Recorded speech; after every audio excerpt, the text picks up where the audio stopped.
हमेशा पुरुष गलत नहीं होते हैं, कई बार स्त्रियां भी गलत होती हैं और आपने इस पर मांग भी की थी कि कठोर कानून आने चाहिए। नहीं, मुझे तो याद ही नहीं आ रहा कि मैंने ऐसा कभी बोला है।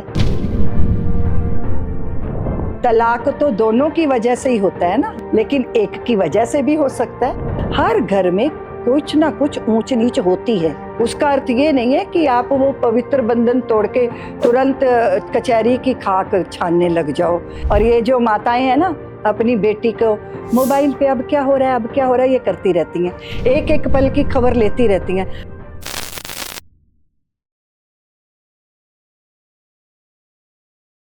दीदी माँ, आपने तलाक पर भी एक बयान दिया था कि हमेशा पुरुष गलत नहीं होते हैं, कई बार स्त्रियां भी गलत होती हैं और आपने इस पर मांग भी की थी कि कठोर कानून आने चाहिए। ऐसा क्यों? नहीं, मुझे तो याद ही नहीं आ रहा कि मैंने ऐसा कभी बोला है।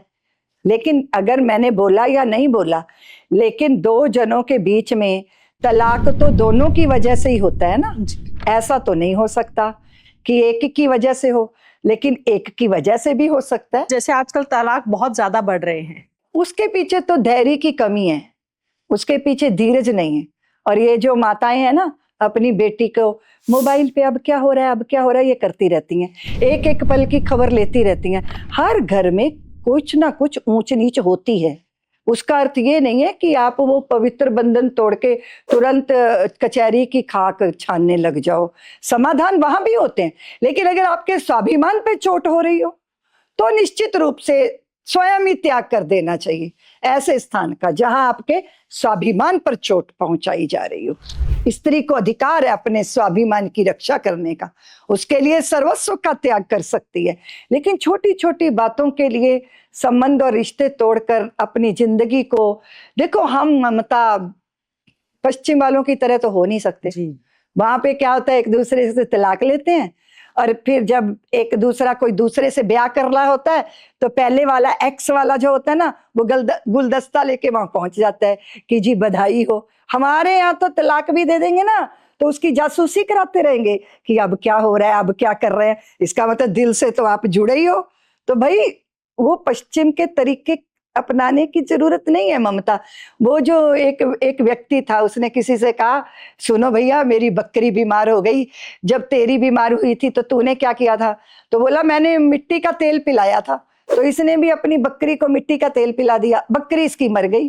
कहते यार मेरी तो बकरी मर गई। उसने कहा मेरी भी मर गई थी, तूने आगे पूछा ही नहीं कि तेल पिलाने के बाद हुआ क्या, वो ठीक हुई या क्या हुआ। तो इसी तरह हम कर रहे हैं, हम अपनी समस्याओं का समाधान पश्चिम के तौर तरीकों में ढूंढ रहे हैं। भाई समस्या हमारी है, समाधान भी हमारे पास है, किसी दूसरे की नकल नहीं करनी चाहिए। इसलिए समाधान ये है, बेचारे वो जज भी कहाँ निर्णय कर पाते हैं, कचहरियों में अदालतों में फाइलों के ढेर धूल खा रहे हैं। घर में सुलझा लो ना, एक जना ईगो कम कर लो ना, क्या फर्क पड़ता है।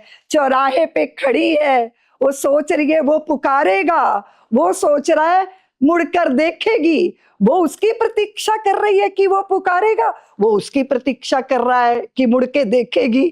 दोनों एक दूसरे की प्रतीक्षा कर रहे हैं। क्यों कर रहे हैं? वो मुड़कर देख ले और वो पुकार ले, कितना सुंदर हो जाए। क्यों ममता? बिल्कुल। आपका क्या ख्याल है? बिल्कुल बिल्कुल।